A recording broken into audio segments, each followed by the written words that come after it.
Rencontre avec les autorités ivoiriennes, mais aussi avec la communauté française en Côte d'Ivoire. Des possibilités pour que la Côte d'Ivoire connaisse le progrès.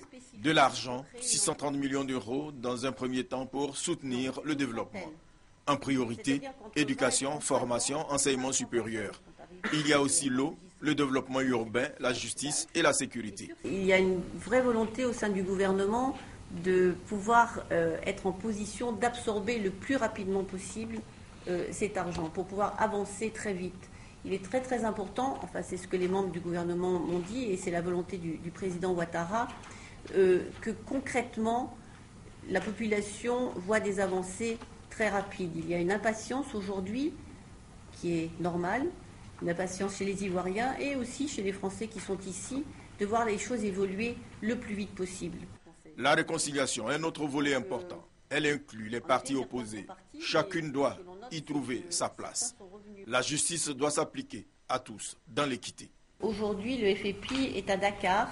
Il y a une dizaine de membres justement pour pouvoir discuter avec le président Macky Sall et avancer. Donc c'est ça la réconciliation aussi. 16 000 Français en Côte d'Ivoire en 1990, 14 200 aujourd'hui, 2 400 sont arrivés pour la première fois en Côte d'Ivoire, 500 de ceux qui ont entre 20 ans et 35 ans sont présents. Parmi eux, une centaine se proposent de créer une entreprise, ce qui montre le gage de confiance. Mais ils attendent le rétablissement de la sécurité. Avec le chef de l'État, la question malienne a été abordée. Il y a vraiment urgence que la stabilité revienne dans ce pays.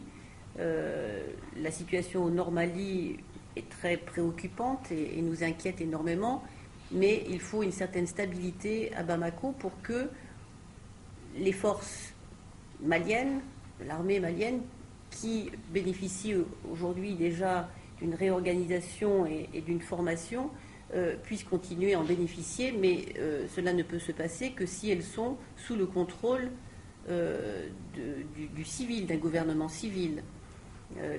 La stabilité ne peut être retrouvée que si les institutions maliennes reprennent le contrôle. Hélène Konoué-Mouré conclut que des décisions politiques importantes sont à prendre, tout en se réjouissant de la sincérité des personnalités rencontrées.